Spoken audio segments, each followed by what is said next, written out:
Glória a Deus, boa noite, graça e paz, em nome de Jesus. Foi interessante o tempo que eu investi, preparando, lendo, buscando essa palavra para essa noite, porque parecia que eu queria ir para um lado, e aí quando eu punha no papel, ia para um outro lado, aí eu pensava para um lado, e quando eu ia escrevendo, eu ia para o outro lado, sabe assim como é que é? Aí eu decidi ir para o lado que o Senhor estava me movendo, e não aquele que eu queria pregar. Eu tenho lido um pouco, e estudado um pouco, como vocês talvez possam imaginar, ou talvez para alguns seja uma surpresa, acerca dos últimos dias. E aí eu vou lendo, eu vou buscando alguns entendimentos, né? E tive um entendimento interessante acerca do calendário gregoriano. Se você quiser depois gastar um tempo para fazer uma coincidência, passa lá no blog do Apocalipse. Mas eu estava estudando acerca de 70 anos de cativeiro, porque a Bíblia tem alguns prazos, tem alguns ciclos que são interessantes. A duração de uma geração, o tempo que dura, um tempo de juízo, um tempo de cativeiro. E eu fiquei interessado com essa questão de cativeiro, porque o cativeiro babilônico durou 70 anos, e eu estava pensando no cativeiro babilônico no sentido profético, mas o Senhor me trouxe para uma compreensão para a nossa vida hoje, não num sentimento, numa visão de últimos dias, embora em algum momento, de alguma forma, no final, eu vou dar um jeito de encaixar isso, mas eu quero tratar acerca das nossas vidas, porque nós cremos que fomos livres. Nós falamos, se pois o Filho nos libertar, verdadeiramente somos livres. E conheceremos a verdade nos libertará. E aí passamos por seminários de libertação e fazemos muitas coisas, mas muitas vezes algumas áreas das nossas vidas permanecem como que num cativeiro ainda. Não sei quanto a vocês, mas eu conheço algumas pessoas. Gálatas capítulo 5, versículo 1, o apóstolo Paulo nos traz um entendimento interessante a esse respeito. Gálatas capítulo 5, versículo 1, Paulo fala o seguinte: Cristo nos libertou para que sejamos de fato livres. Estai, pois, firmes e não torneis a colocar-vos debaixo do jugo da escravidão. Uau! Então, Jesus nos liberta e nós somos verdadeiramente livres. Ninguém mais pode nos prender, porque nós somos verdadeiramente livres, mas nós podemos nos colocar de volta debaixo de jugo de escravidão. Então não é uma questão de demônio, não é uma questão de mundo espiritual, mas é uma questão de padrão mental, é uma questão de decisões pessoais, é uma questão de como nós nos vemos e de como nós entendemos o lugar em que nós estamos, de como nós olhamos o mundo à nossa volta. Isso é interessante. Aí sim, abra comigo no livro de Daniel, o profeta Daniel, capítulo 9. E eu vou apresentar para vocês um homem que foi o homem mais livre dentro de um cativeiro que você possa conhecer. É tremendo. Nós podemos pensar em grandes homens da história contemporânea, talvez um Nelson Mandela, talvez alguns outros líderes que ficaram presos, mas mantiveram a sua alma livre, de alguma maneira foram pessoas boas e quando saíram, perdoaram os seus detratores, os seus escravizadores, mas ninguém foi tão livre como Daniel, porque Daniel, ele transcendeu o natural, e o Daniel, ele entrou no mundo espiritual e ele foi além do seu cativeiro. Então, por isso eu digo que Daniel, se não for o mais, eu digo que é um dos mais livres homens que você pode conhecer na história, e a Bíblia nos registra acerca dele. O capítulo 9 de Daniel, então, nós lemos o seguinte: no primeiro ano de Dario, filho de Assuero, da linhagem dos Medos, o qual foi constituído rei sobre o reino dos caldeus, no ano primeiro do seu reinado, eu, Daniel, entendi pelos livros que o número de anos de que falara o Senhor ao profeta Jeremias, que haviam de durar as desolações de Jerusalém, era de 70 anos. Foi por aqui que eu entrei nesse texto. Eu, pois, dirigi o meu rosto ao Senhor Deus para o buscar com oração e súplicas, com jejum e saco e cinza, e orei ao Senhor meu Deus e confessei e disse: ó Senhor, Deus grande e tremendo, que guardas o pacto e a misericórdia para com os que te amam e guardam os teus mandamentos. pecamos e cometemos iniquidades, procedemos impiamente e fomos rebeldes, apartando-nos dos teus preceitos e das tuas ordenanças. Não demos ouvidos aos teus servos, os profetas, que em teu nome falaram aos nossos reis, aos nossos príncipes e nossos pais, e também a todo o povo da terra. A ti, Senhor, pertence a justiça, porém a nós a confusão de rosto, como hoje se vê. Aos homens de Judá e aos moradores de Jerusalém, e a todo Israel, aos de perto e aos de longe, em todas as terras para onde os tens lançado, por causa das suas transgressões que cometeram contra ti. Ó Senhor, a nós pertence a confusão de rosto, aos nossos reis, aos nossos príncipes e aos nossos pais, porque temos pecado contra ti. Ao Senhor nosso Deus pertencem a misericórdia e o perdão, pois nos rebelamos contra Ele e não temos obedecido à voz do Senhor nosso Deus para andarmos nas suas leis que nos deu por intermédio dos seus servos, os profetas. Sim, todo Israel tem transgredido a tua lei, desviando-se para não obedecer a tua voz. Por isso a maldição, o juramento que está escrito na lei de Moisés, servo de Deus, se derramou sobre nós, porque pecamos contra ele. E ele confirmou a sua palavra que falou contra nós e contra nossos juízes que nos julgavam, trazendo sobre nós um grande mal, porquanto debaixo do céu nunca se fez como se tem feito a Jerusalém.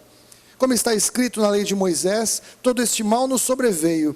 Apesar disso, não temos implorado o favor do Senhor nosso Deus, para nos convertermos das nossas iniquidades e para alcançarmos discernimento da tua verdade. Por isso o Senhor vigiou sobre o mal e o trouxe sobre nós, pois justo é o Senhor nosso Deus em todas as obras que faz, e nós não temos obedecido à sua voz. Na verdade, ó Senhor nosso Deus, que tiraste o teu povo da terra do Egito com mão poderosa, e te adquiriste nome como hoje se vê, temos pecado, temos procedido impiamente. E Senhor, segundo todas as tuas justiças, apartem-se a tua ira e o teu furor da tua cidade de Jerusalém, do teu santo monte, porquanto por causa dos nossos pecados e por causa das nossas iniquidades, das iniquidades de nossos pais, tornou-se Jerusalém e o teu povo um opróbrio para todos os que estão em redor de nós. Agora, pois, ó Deus nosso, ouve a oração do teu servo e as suas súplicas, e sobre o teu santuário assolado, faze resplandecer o teu rosto por amor do Senhor. Inclina, ó Deus meu, os teus ouvidos e ouve. Abre os teus olhos e olha para a nossa desolação e para a cidade que é chamada pelo teu nome. Pois não lançamos as nossas súplicas perante a tua face, fiados em nossas justiças, mas em tuas muitas misericórdias. Ó Senhor, ouve. Ó Senhor, perdoa. Ó Senhor, atende-nos e põe mãos à obra sem tardar, por amor de ti mesmo, ó Deus meu, porque a tua cidade e o teu povo se chamam pelo teu nome. Enquanto estava eu ainda falando e orando, e confessando o meu pecado e o pecado do meu povo Israel, e lançando a minha súplica perante a face do Senhor meu Deus, pelo monte santo do meu Deus, sim, enquanto estava ainda falando na oração, o varão Gabriel, que eu tinha visto na minha visão ao princípio, veio voando rapidamente, e tocou-me a hora da oblação da tarde. Ele me instruiu e falou comigo, dizendo: Daniel, vim agora para fazer-te sábio e entendido. No princípio das tuas súplicas saiu a ordem e eu vim para te declarar, pois és muito amado. Considera, pois, a palavra e entende a visão. Até aqui. Veja, já esquentou aqui, é uma festa. Glória a Deus. Nós temos, obrigado querida, alguns padrões de cativeiro. Quer você queira ou não queira, quer creia ou não creia, quer saiba ou não saiba, você e eu vivemos em um grande cativeiro. Esse planeta em que nós moramos, este sistema onde nós estamos inseridos, é um grande cativeiro. Esse sistema, entre outros apelidos bíblicos, eu poderia chamar de Babilônia, e a Babilônia será julgada e já foi julgada, mas o Senhor vai julgar este sistema todo, e para julgar este sistema todo, Ele antes retira daqui, bem no fim, os que são dele. Esse é um sistema de cativeiro macro. Existe um sistema de cativeiro menor, que é o padrão que Daniel está falando aqui, que os pais, um povo, uma nação, um grupo, eu poderia dizer então, um grupo que conhece a Deus, o povo de Deus, que sabia o que devia fazer, que tinha acesso à revelação de Deus, deliberadamente desobedeceu, como ele orou, deliberadamente não deu ouvidos, e Deus falava: se vocês continuarem neste caminho, vai acontecer isso. Se vocês permanecerem desta maneira, vai acontecer tal juízo. Se vocês não se arrependerem, e Deus falou, até que Nabucodonosor, descrito nesse texto como servo do Senhor, ou seja, Nabucodonosor, rei da Babilônia, a serviço de Deus, entrou em Jerusalém, destruiu o povo, levou os cativos para a Babilônia, e fez isso para cumprir um tempo de juízo de Deus, porque Deus é um Deus bom e misericordioso, mas com Deus também não se brinca, porque tudo que o homem semeia, o homem colhe. E eles foram todos levados então para o cativeiro, e Daniel estava nesse cativeiro. Então esse é um cativeiro por pecados generacionais que traz consequência para todo mundo. Os que estavam certos, os que estavam errados, vão viver junto às consequências. Talvez na sua família teve alguém lá atrás que bebeu tudo que podia, cheirou tudo que podia, jogou tudo que podia e torrou uma fortuna. E você, que era para nascer num berço rico, nasceu apertado. As decisões que alguém tomou lá atrás afetou a sua vida, criou o cenário da sua vida. Você não tem nada com isso, mas isso caiu sobre a tua cabeça. Você viveu num cativeiro. Você foi trazido para um cativeiro que você não precisaria viver.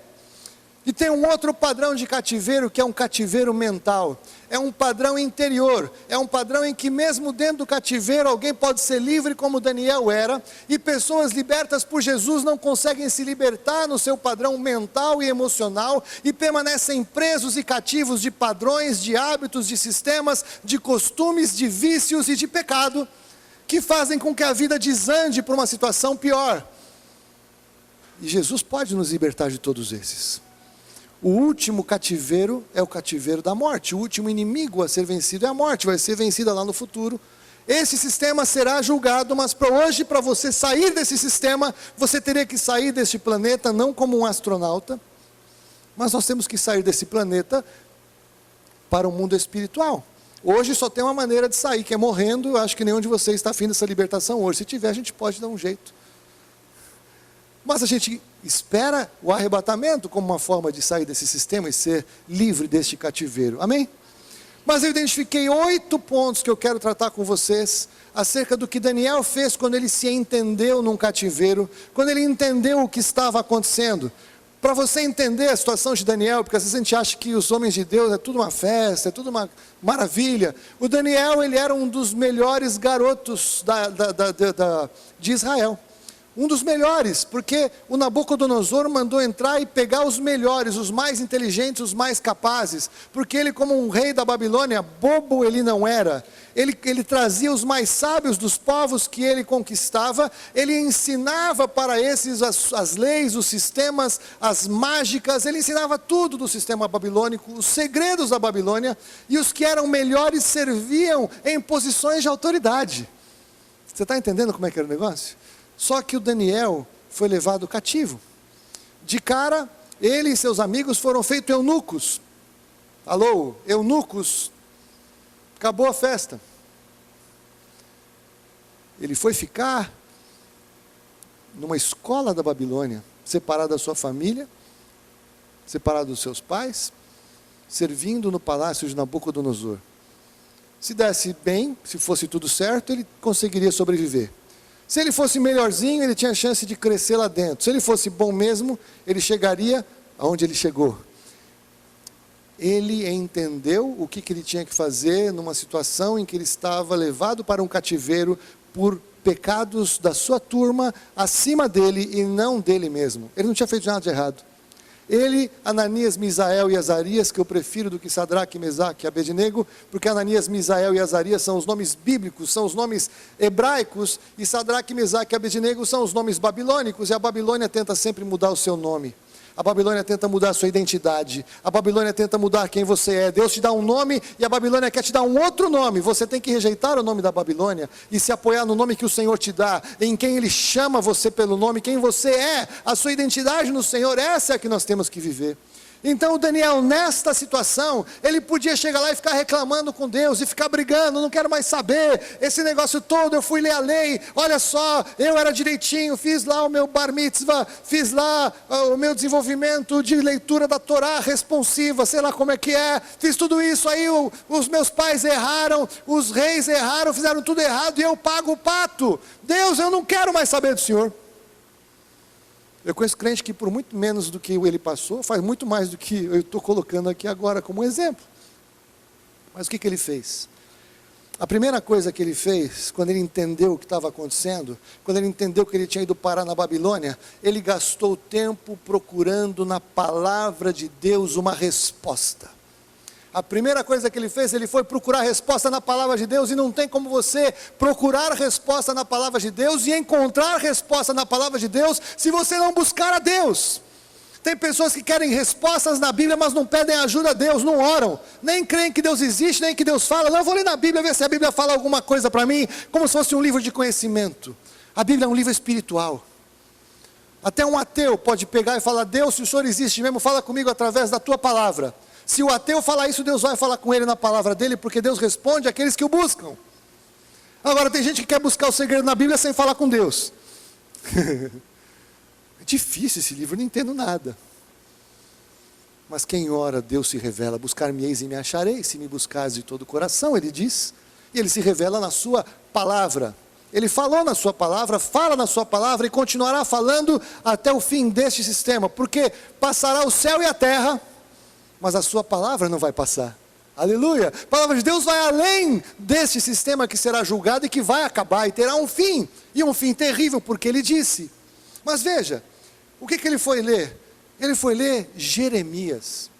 Jeremias é tremendo. Se você for ler um pouquinho a história de Daniel, eu acho tremendo como a palavra de Deus ela é tão poderosa, e as pessoas que creem na palavra, elas podem ter respostas e podem ter livramentos. Isaías, por exemplo, ele profetizou 745 antes de Cristo. Daniel, o livro de Daniel é um registro do ano 606 antes de Cristo, ou seja, uns 140 anos depois, de que Isaías profetizou, Daniel viveu. E se você lembrar, Sadraque, Mesaque e Abednego, não, está amarrado. E Ananias, Misael e Azarias, quando eles foram ser jogados na fornalha de fogo ardente, eles tinham certeza que eles seriam livrados quando fossem lançados no fogo. Da onde que eles tiraram isso?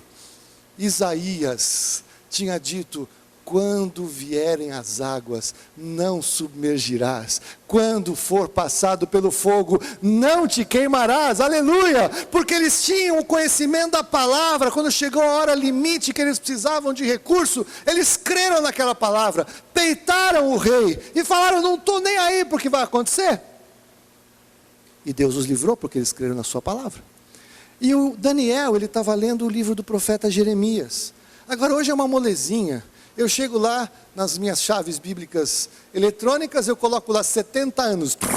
Todos os textos da Bíblia que aparecem 70 anos saltam aos olhos. Cativeiro babilônico, pula tudo. Naquela época o cara tinha que ler o livro inteiro.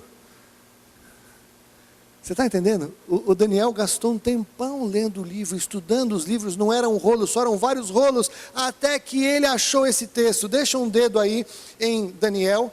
Vai comigo para Jeremias capítulo 25.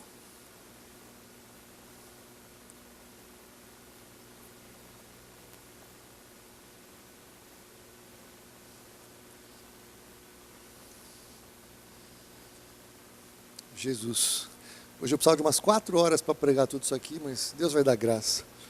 Jeremias 25, 7, ele encontrou esse texto. Todavia, não me escutastes, diz o Senhor, mas me provocastes a ira com a obra das vossas mãos, para vosso mal. Versículo 8, portanto, assim diz o Senhor dos Exércitos, visto que não escutastes as minhas palavras, eis que eu enviarei e tomarei a todas as famílias do norte, diz o Senhor, como também a Nabucodonosor, rei de Babilônia, meu servo, e os trarei sobre esta terra, e sobre os seus moradores, e sobre todas estas nações em redor, e os destruirei totalmente, e farei que sejam objeto de espanto, e de assobio, e de perpétuo opróbrio. farei cessar dentre elas a voz de gozo e a voz de alegria e a voz do noivo e a voz da noiva. Aí ele diz ainda mais aqui, versículo 11, e toda esta terra virá a ser essa assolação, versículo 12, acontecerá, porém, que quando se cumprirem os 70 anos, castigarei o rei de Babilônia e esta nação, diz o Senhor, castigando a sua iniquidade e a terra dos caldeus, e farei dela uma assolação perpétua. Então o Senhor já disse o seguinte, esse tipo de pecado que vocês estão cometendo, são 70 anos para lidar. E a gente acha que nós estamos agora na graça, e a gente pode fazer tudo mais ou menos como for, e a gente pode pecar o que a gente quer pecar, pede perdão que está tudo bem, não acontece nada, porque Deus nos perdoa e estamos na graça. Misericórdia. Tem pecados que você e eu cometemos hoje, que tem consequência por meses, tem consequência por anos. Tem pecados que têm consequência uma vida inteira. Ou você não acha que uma pessoa que está num casamento, que tem um filho fora do casamento, não vai ter consequência a vida inteira desse filho, que é de um outro lugar, que não é dentro do casamento? E Deus vai fazer o quê? Vai perdoar. Vai sumir com a criança? Não pode. Está entendendo o que eu estou falando? Pecado tem consequência. Pecado tem consequência. Deus perdoa no céu.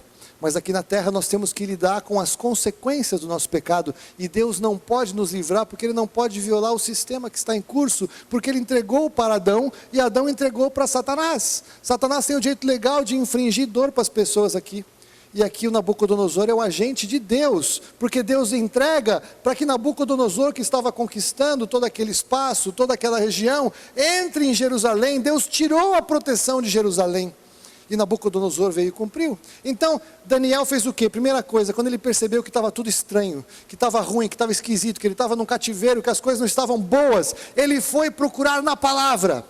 O que você faz quando as coisas ficam ruins na sua vida, meu querido? Vai procurar aonde? Ponto 2, no cativeiro, nós precisamos entender quanto tempo vai durar esta situação, e saber que este sistema que hoje nos oprime será julgado. Não é aqui o lugar do nosso tesouro futuro, mas Deus quer que prosperemos e nos multipliquemos aqui. Daniel, que estava num cativeiro por conta dos seus pais, ele entendeu pela palavra de Jeremias, que embora ele estivesse no cativeiro, ele podia ser livre lá dentro. Olha que tremendo isso, leia agora comigo Jeremias 29:4. Veja como é importante ler a Bíblia para você saber quais são os seus direitos, para você saber quais são as provisões que Deus tem para você, quais são as consequências do pecado. Se você não lê a Bíblia, você está perdido. Jeremias 29:4, assim diz o Senhor dos Exércitos, o Deus de Israel, a todos os do cativeiro que eu fiz levar cativos de Jerusalém para a Babilônia. Olha só, edificai casas e habitai-as, plantai jardins e comei do seu fruto. Tomai mulheres e gerai filhos e filhas, também tomai mulheres para vossos filhos, e dai vossas filhas a maridos, para que tenham filhos e filhas. Assim multiplicar-vos-ei ali, e não diminuais. E procurai a paz da cidade, para a qual fiz que fosseis levados cativos, e orai por ela ao Senhor, porque na sua paz vós tereis paz. Aleluia!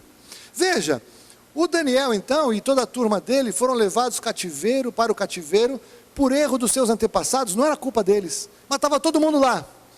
Lá na Babilônia ele sabia que Deus tinha uma palavra de bênção e de prosperidade para ele. Sabe o que aconteceu com Daniel? Daniel foi um dos 3 caras mais altos da Babilônia. Ele foi um dos caras mais ricos da Babilônia. Ele entendeu o sistema.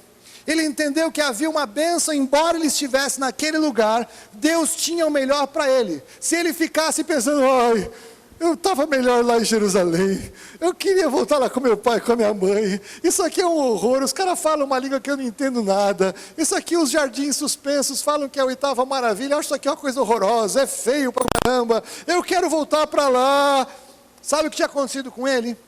Tinha morrido, porque ele teria ficado preso na sua mente, nas suas emoções, e esse cativeiro Deus não poderia resolver se Ele não quisesse.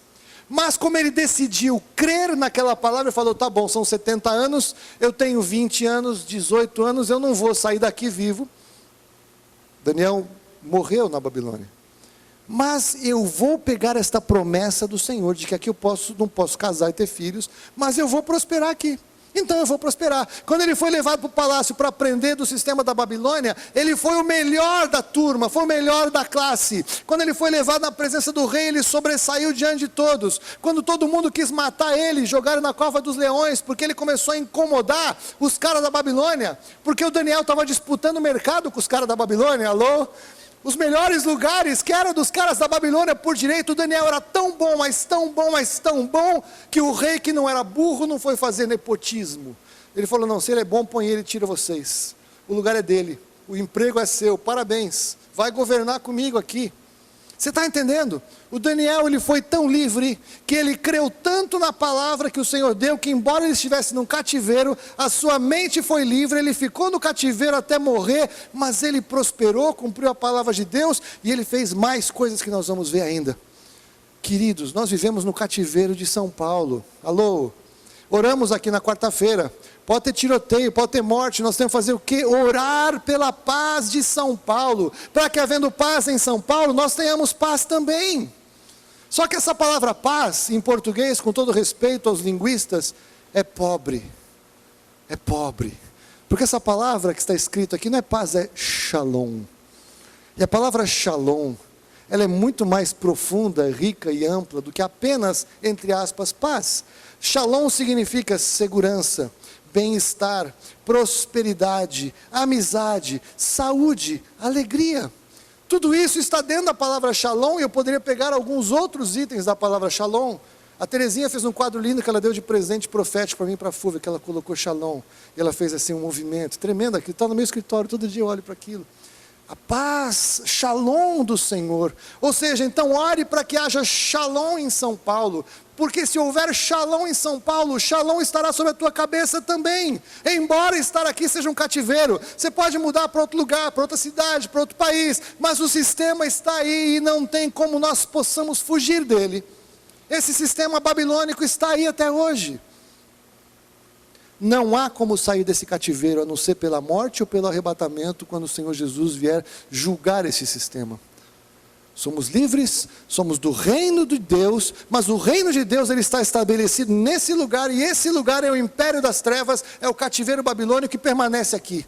E se nós desejarmos aprender a cultura, com uma perspectiva de Deus nos abençoar, prosperaremos. O problema é que tem muita gente que aprende a cultura e volta para o sistema babilônico e não sabe mais quem é. Quer ser da Babilônia, mas não é da Babilônia. Quer ser do mundo, mas não é do mundo. E é uma tragédia os que decidem assim. A maioria da turma do Daniel não fez história. Nem ouvimos falar deles. O Daniel rompeu. Ananias, Misael e Azarias romperam num segundo nível, tremenda a história deles, prosperaram lá também, eles creram que havia uma palavra diferente, eles não ficaram presos, não ficaram escravos do sistema, mas foram livres. Então, o segundo ponto é que nós precisamos entender o que está acontecendo e qual é a provisão de Deus para nós aqui. Você sabe qual é a provisão de Deus para você aqui na Babilônia? Você sabe que Deus quer te libertar do padrão mental para você entender que você não precisa ser igual a todo mundo, mas você pode ir além. Há uma bênção do Senhor sobre a sua vida, há uma provisão do Senhor sobre a sua vida, há uma revelação que o Senhor quer trazer para te tirar desses lugares e te levar além, mesmo aqui. Precisamos crer nisso. Ponto 3. Quando entendemos então que estamos no cativeiro, precisamos de arrependimento e de uma decisão firme de não nos contaminarmos com o sistema. O Daniel, no capítulo 1, logo que ele entrou em Babilônia, quando ele ia ser levado para aprender do sistema, ele decidiu firmemente no seu coração não se contaminar. Não se contaminar. E tem crente que não se contamina. Ele vai no escritório e conta as minas.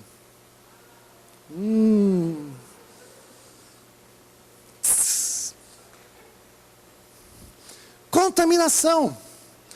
Tem crente quando fica rico, a primeira coisa que ele faz é participar da prostituição que os ímpios contratam. Se bobear, frequenta os mesmos lugares, os mesmos ambientes e compartilha as mesmas moças. Deus não pode dar prosperidade porque o cara vai se prostituir. Tem crentes que se melhoram um pouco de grana, vai beber nos mesmos lugares e vai nas mesmas farras e baladas com outro pessoal da grana, porque vão curtir a Babilônia. Contaminação. E aí quando as coisas não acontecem, quando as coisas dão errado, as coisas não vão para frente, roubam o dinheiro, roubam o negócio, roubam a mulher, roubam os filhos, roubam tudo. Mas o que está acontecendo? Cara, você está na Babilônia achando que você... Já viu turista no Rio de Janeiro? Aqueles caras assim com um sapato preto, meia preta, uma bermuda cor de abóbora, e ele acha que ele está lá disfarçado de nativo, e todo mundo que vai, tá só esse aqui que eu vou pegar. É assim que é o crente na Babilônia. Ele acha, ele é crente que ele está abafando, que ninguém sabe quem ele é. Mas ele tem uma roupa que o inferno vê e fala, olha lá o idiota sozinho lá, 10 horas da noite, com uma máquina fotográfica, $1 milhão e dinheiro, dólar saindo no bolso. Os caras falam, ele, olha que pato. Tem muito crente que parece um pato. Tem um X nas costas assim. Aquele, sabe, de marca-texto. Crente que está misturado, ninguém sabe quem eu sou. Se vê um outro crente, o cara está aqui também, né? O inferno sabe. E não pense que ele vai ter misericórdia de você só porque você está misturado no lugar que não devia estar. Ele vai executar o juízo, porque a turma de Nabucodonosor são servos do Senhor para trazer juízo quando ele quer tratar com aquele que está fora do lugar que devia estar.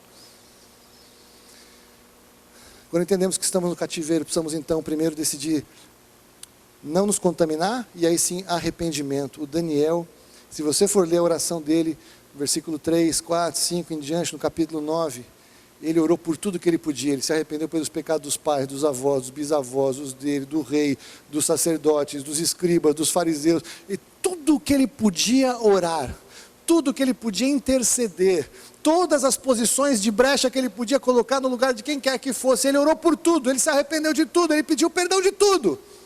Que foi, eu já compartilhei aqui quando a gente quebrou. Eu fui pedir perdão para Deus de tudo que eu sabia, que eu não sabia. Eu fui pedir perdão de pecado do meu lado da adolescência, que eu não tinha certeza se eu tinha pedido mesmo. Tudo que vinha na minha memória eu confessava. Até música que eu cantava quando eu era garotinho. Quando eu era garotinho eu cantava, eu sou pobre, pobre, pobre demais. Deus me perdoa! A tua palavra diz que o Senhor me fez enriquecer. A tua bênção enriquece e não acrescenta dores. Como é que eu posso, como uma criancinha do mundo, se eu sou pobre, pobre, pobre de marré, marré, marré? Fala se não é uma canção do inferno, para programar a cabeça da criancinha, para nunca sair daquele lugar. Olha as músicas que você já cantou ao longo da sua vida. Eu comecei a lembrar cada música que eu cantava, e no tempo que eu curtia as músicas, e falava para os velhos da minha igreja, tem nada a ver, é que você é velho, tudo legal. A música romântica da época que foi regravada, e vocês vão entender. Você caiu do céu, um anjo lindo que apareceu. Assim, não sei o que, me enfeitiçou, eu nunca vi nada igual. E todo mundo acha que coisa linda, uma coisa romântica, o cara cantando para a mocinha com olhos de cristal. É uma música para Lúcifer. Quem caiu do céu? Um anjo lindo que apareceu. De quem que nós estamos falando? E eu cantando lá, que legal, me enfeitiçou. Ou seja, confessei que ele tinha me enfeitiçado. Acorda, Babilônia, as músicas da Babilônia, elas querem te escravizar e querem usar que você fale, que você faça compromisso, que você vincule. Eu comecei a pedir perdão e quebrar tudo que eu lembrei de música infeliz que eu cantei, de lugar infeliz que eu estive. Mas eu passava às vezes noite em claro orando, acordava com a camiseta molhada. Ai, Senhor, me ajuda. Se a sua situação não te incomoda e não te faz decidir acertar qualquer coisa que seja, das duas uma, ou você está tão cativo que você não está nem entendendo mais nada, ou você decidiu abraçar a turma do cativeiro e falar, vamos embora que é isso aí, e esqueceu quem você é. Misericórdia. Se você é livre de mente, você tem que falar, eu não quero nada desse lugar, nada do que está aqui é meu, eu sou peregrino aqui, eu vou saquear esse lugar, como o povo de Deus fez quando foi sair do Egito, pedir os presentes, receberam tudo na hora de ir embora. O que eu tenho aqui é coisas para dar. Eu tenho palavra de paz, eu tenho palavra de vitória, eu tenho palavra de esperança, eu tenho palavra de bênção, eu tenho oração, eu que tenho coisas para dar. Pode parecer que eu estou cativo, mas quem tem algo para dar aqui sou eu, porque eu recebo do Senhor. O Senhor é que tem todos os recursos. Eu tenho a chave desse cativeiro, já já eu vou sair daqui em nome de Jesus. Só que as pessoas que estão aqui, elas estão no cativeiro também e não sabem. E o dia que saírem do cativeiro vão para um pior e eterno. Não tem saída desse cativeiro. E sabe, mesmo pessoas que não conhecem a Bíblia, percebem, quem pensa mesmo percebe que esse mundo é um cativeiro. Eu tenho um site que eu vou de vez em quando que chama Planeta Prisão, Prison Planet. É um cara de teoria da conspiração americano, Alan Jones. Não sei se aquele cara é um cristão desviado da vida, mas ele entende muito o seguinte: isso aqui é uma prisão. Tem gente que decide o que a gente come, o que a gente veste, o que a gente se diverte, como é que a gente gasta dinheiro, qual é a cor da sua roupa, como é que é o corte do seu cabelo, como é que é o teu sapato, como é que a barra da tua calça sobe e desce, quantos quilos você pesa, qual é o formato que tem que ter o teu corpo, qual é a cor dos seus olhos, a cor dos seus cabelos, como é que é a sua barba, aonde você vai, aonde você não vai. Tem alguém que decide isso para você e você não sabe.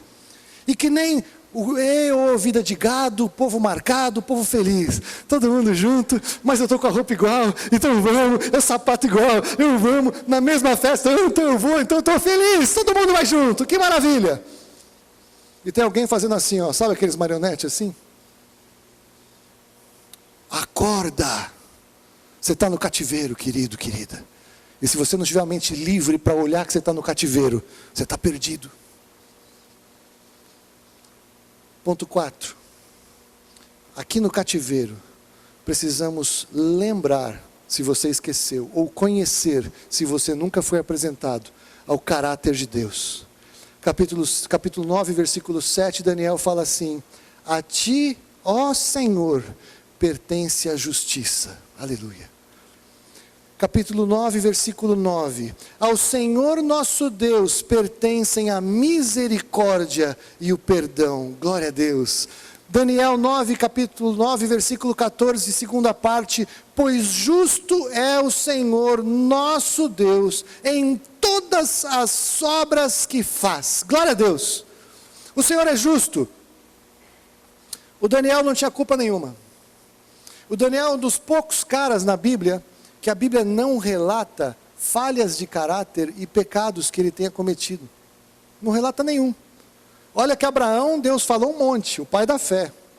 Não é isso? Paulo, a biografia dele foi dissecada para contar tudo que ele fez de errado antes. A briga dele com Pedro, não é isso?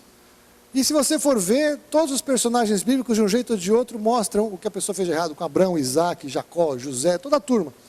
Daniel não. Daniel não foi revelado nada, quer dizer que ele era santo? Ele errou tanto quanto você e quanto eu, mas Deus entendeu que a forma que ele lidou, ele merecia uma biografia melhor.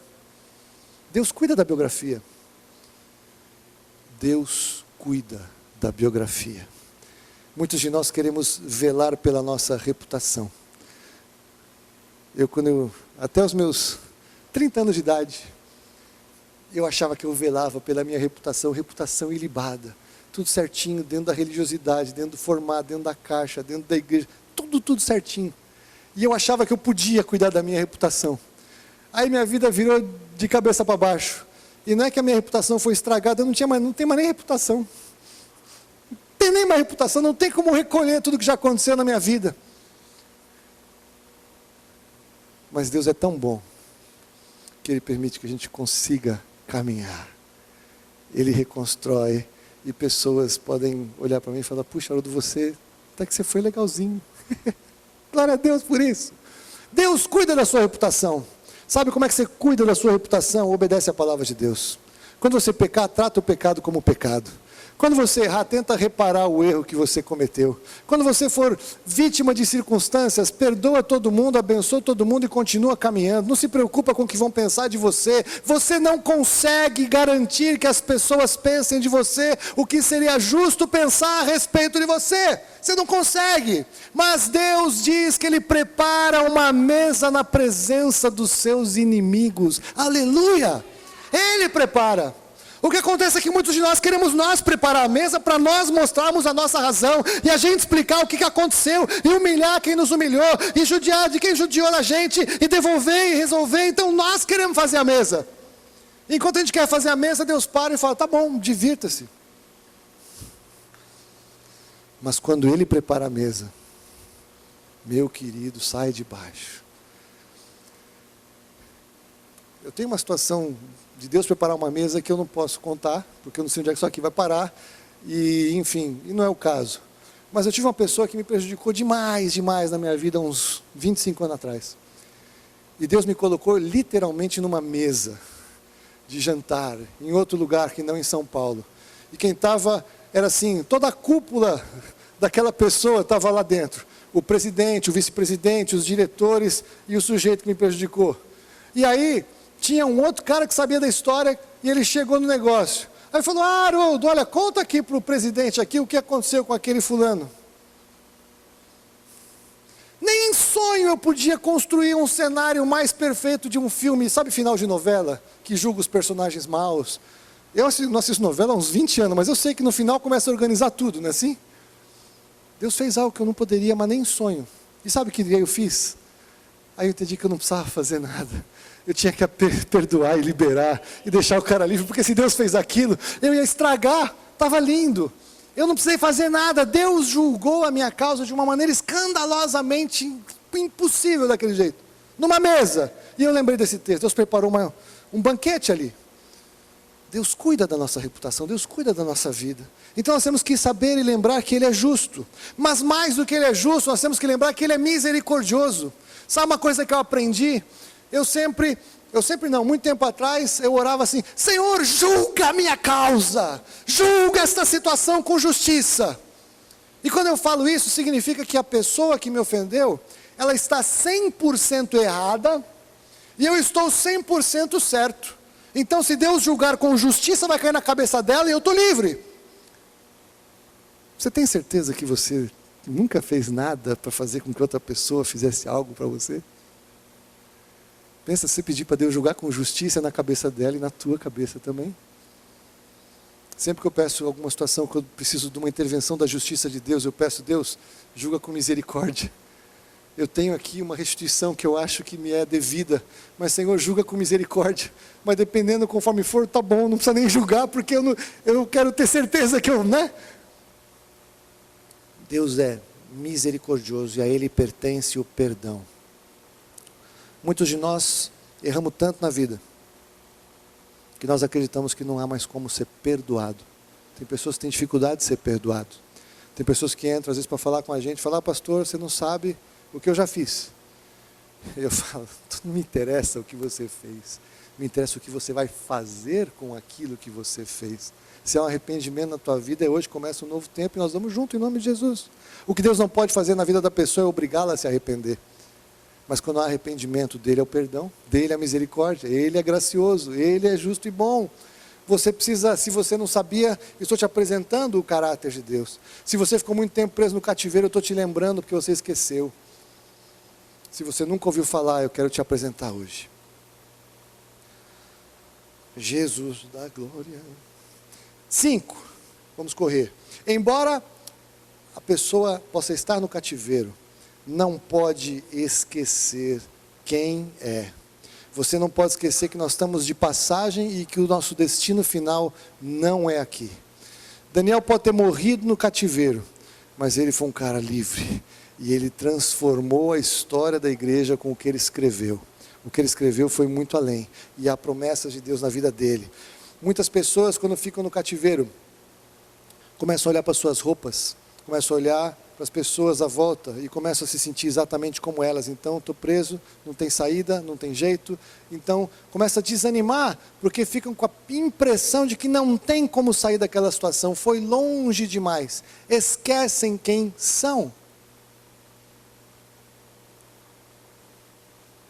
Versículo 19, Daniel diz o seguinte a Deus: ó Senhor, ouve. Ó Senhor, perdoa. Ó Senhor, atende-nos e põe mãos à obra sem tardar, por amor de ti mesmo, ó Deus meu, porque a tua cidade e o teu povo se chamam pelo teu nome. Aleluia. A Bíblia diz que o Senhor escreve o nome dele sobre aqueles que o buscam, sobre aqueles que o invocam, sobre aqueles que o recebem como Senhor, não é assim? Você não tem o nome de cativo, você tem o nome de livre no nome de Jesus. O Senhor, Ele coloca o seu nome sobre você, e Ele quer que você lembre quem você é e de onde você veio. Ele não era da Babilônia, Ele era de Jerusalém. A cidade que Ele está trazendo não é essa, mas é a cidade de Deus. Nós aguardamos a Jerusalém celestial que virá do céu para nos resgatar. Essa é a nossa cidade, esta é a nossa identidade, esta é a nossa nacionalidade. Você pode estar travado, você pode estar aparentemente preso, as coisas podem estar aparentemente estranhas, mas você não faz parte, você não é, o seu destino eterno não é esse. Você precisa lembrar quem você é, você precisa lembrar a sua identidade, a sua marca. Essa é a diferença entre aquele que serve a Deus e aquele que não serve. Nós temos esperança, nós temos esperança. E a nossa esperança não é uma esperança vã, mas é uma expectativa de algo que vai acontecer, porque fiel é Deus. Aquele que fala, cumpre, Ele vela pela sua palavra. Você pode esperar o cumprimento da palavra do Senhor sem medo, porque Ele cumpre a sua palavra, em nome de Jesus. 6. Estando no cativeiro, se entendermos e seguirmos esses passos até aqui, devemos ter a expectativa da sua resposta, aleluia. Sabe como é que você agrada a Deus?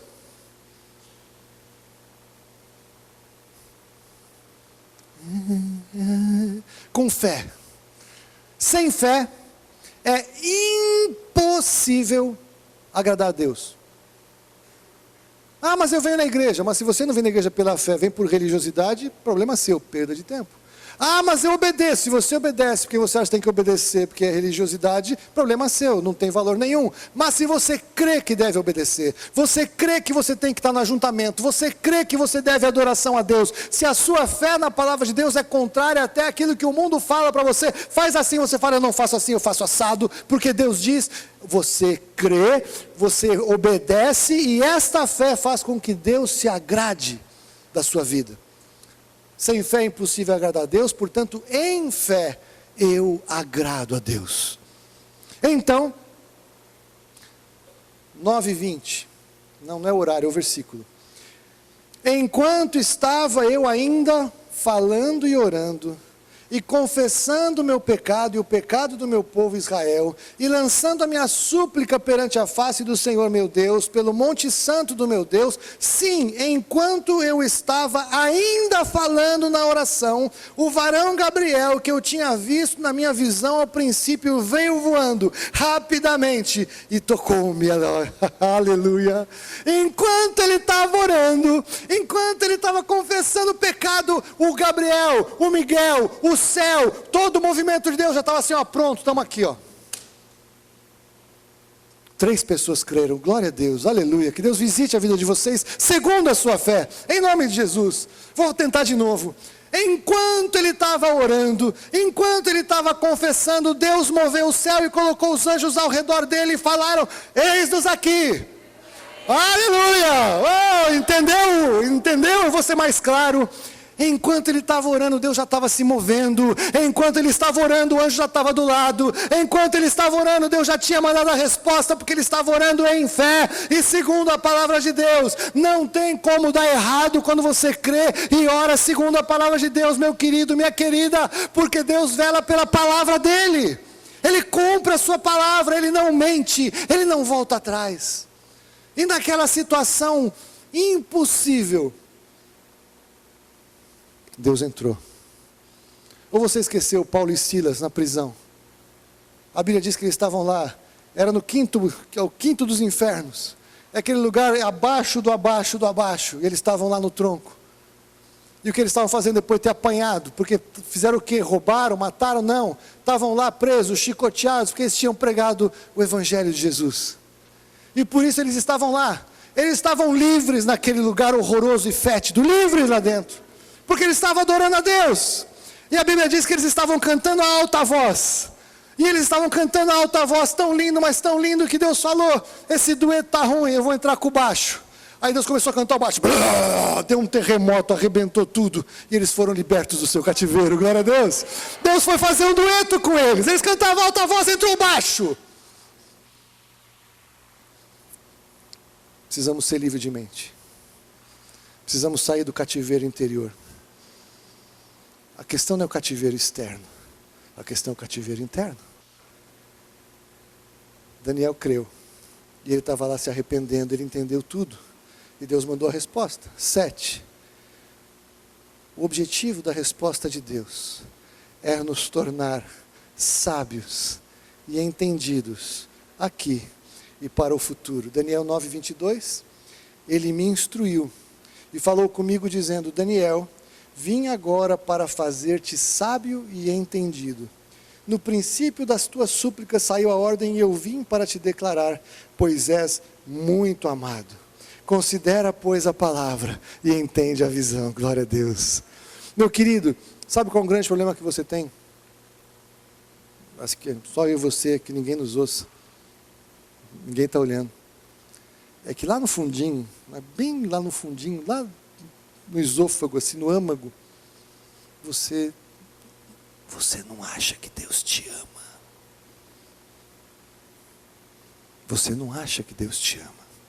Você acha que Deus ama o outro, o pastor, alguém que acabou de receber uma bênção, aquele que foi curado da enfermidade e você não foi, aquele que foi livre na questão de finanças e você não foi, aquela que casou e você não casou, a que teve filho e você não teve filho, o que não perdeu e você perdeu. E a gente baliza a comparação do amor por aquilo que aparentemente está acontecendo na vida de outras pessoas à nossa volta, e nós achamos: Deus ama ele, mas Deus não me ama. E eu sei que essa palavra não é para vocês, é para outras pessoas que não estão aqui, para aqueles que estão nos assistindo. E eu vou falar uma coisa para você. Deus prova o seu amor para com você, pelo fato de que Jesus morreu por você, quando você ainda era pecador. Ninguém tem maior amor do que esse, de dar a alguém a vida em seu favor. Deus te ama. Não deixe o diabo te enganar pelas circunstâncias. Deus te ama. Não é um engano, não é um erro, não é um equívoco. Deus te ama. Nunca duvide disso. Saiba, lembre, deixa eu marcar na sua vida agora. Deus te ama. Quero marcar na sua memória: Deus te ama. E Ele não fez como muita gente já fez na tua vida, que falou que te amava e foi embora. Falou que te amava e te largou com uma criança no braço. Falou que te amava e levou tua grana, teus bens, mentiu, roubou, enganou. E disse que te amava. Deus te ama e provou. Porque Deus te ama, falou que te amava e pagou. Quanto é? Eu pago o preço da vida. Quanto que é? É o sangue de Jesus. Jesus vai lá. E Jesus foi e pagou. Nós aqui não damos a recíproca. Porque daí ele fala: aquele que me ama, guarda os meus mandamentos. E os meus mandamentos não são penosos. Então Deus nos ama. E nós não fazemos o que temos que fazer. Não demonstramos amor. Não obedecemos. Ficamos no cativeiro. As coisas não acontecem como a gente queria. Ah, Deus, você não me ama. Porque nós achamos que quem ama tem que fazer tudo do jeito que eu quero.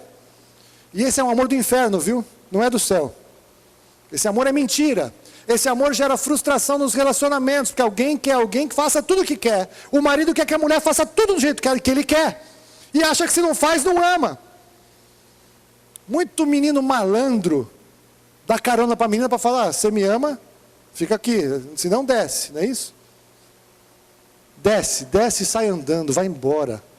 Larga, chuta, joga no lixo esse cara, não serve, não te ama nada.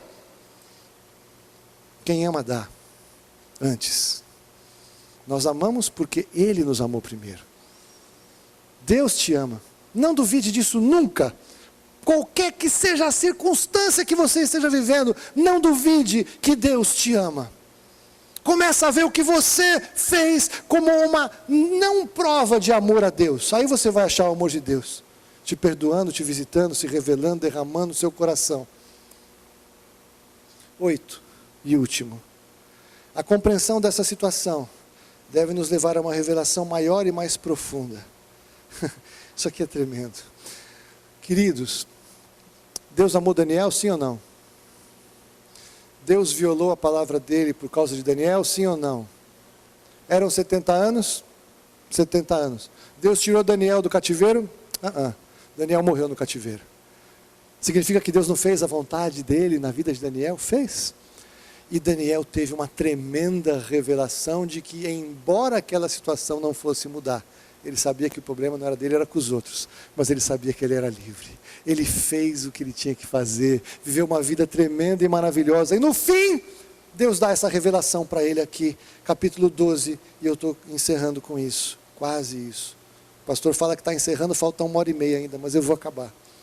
Daniel 12:1. Naquele tempo, aleluia, naquele tempo se levantará Miguel, o grande príncipe, que se levanta a favor dos filhos do teu povo, e haverá um tempo de tribulação, qual nunca houve, desde que existiu nação até aquele tempo. Mas naquele tempo, o que está escrito aí? O que está escrito aí? Aleluia, livrar-se-á o teu povo, todo aquele que for achado escrito no livro, aleluia, e muitos dos que dormem no pó da terra ressuscitarão, uns para a vida eterna, outros para vergonha e desprezo eterno. Os que forem sábios, pois, resplandecerão como o fulgor do firmamento, os que converterem a muitos para a justiça, como as estrelas sempre e eternamente. Tu, porém, Daniel, cerra as palavras do livro até o fim do tempo. Aleluia. Entenda o seguinte, Deus falou para o Daniel, Daniel, é o seguinte, olha, eu não vou poder tirar você daqui do cativeiro da Babilônia não, mas é o seguinte, vem cá, ó, deixa eu te dar uma revelação, ó. É o seguinte, não é libertar esse povo, essa geração, esses caras que estão aqui não, Danielzão, olha o que eu estou te mostrando, olha, é a libertação de todos aqueles que são meus ao longo da história. Daniel, eu não estou te tirando aqui do cativeiro babilônico, Daniel, eu estou tirando você de todo o cativeiro espiritual, eu estou tirando você de toda a condenação, de toda a prisão, de tudo aquilo que poderia ser terrível para a tua vida eternamente. Eu estou trazendo para você uma libertação eterna, maior, indiscutível, irrevogável, porque eu te amo, porque você fez o que tinha que fazer. Olha a revelação que eu estou te dando. E mais, aquele que ensina, entenda isso aqui é para você pegar ou não pegar, fica ligado nisso.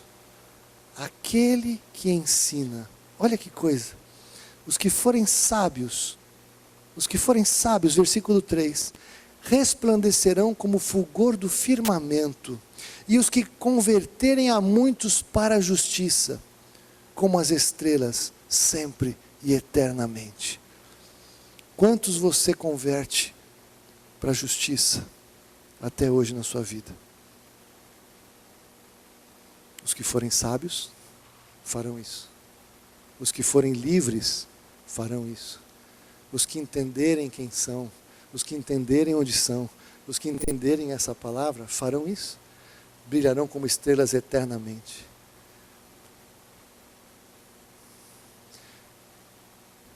Deus, Ele muitas vezes, Ele não dá o que a gente espera no curto prazo, porque o que Ele tem para falar é de eternidade, a conversa é outra, meu querido, minha querida.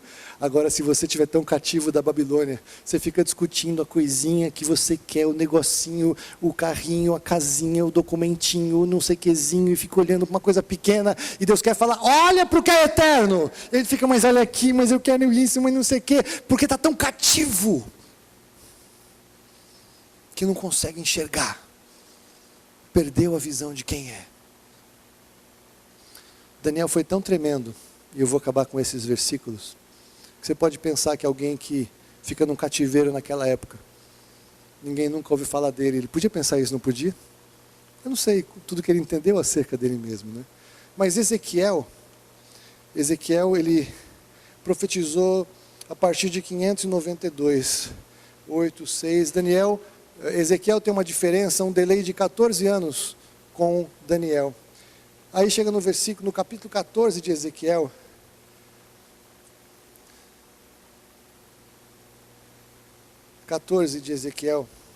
No versículo 14, Ezequiel fala assim, da parte de Deus. Deus está trazendo um juízo de novo, terrível. Esses caras não aprendem nunca. Aí ele falou o seguinte, ainda que estivessem no meio dela, estes 3 homens, Noé, Daniel e Jó, eles pela sua justiça livrariam apenas a sua própria vida, diz o Senhor. No 14:20, Deus repete: ainda que Noé, Daniel e Jó estivessem no meio dela, vivo eu, diz o Senhor dos exércitos, eles não livrariam nem filho nem filha, tão somente livrariam as suas próprias vidas pela sua justiça. Ele foi tomado como exemplo de justiça junto com Noé e junto com Jó. Ele não ficou anônimo ali na Babilônia. Mas aí tem uma aqui que é para dar um tapa na cara do diabo. Ezequiel 28:3.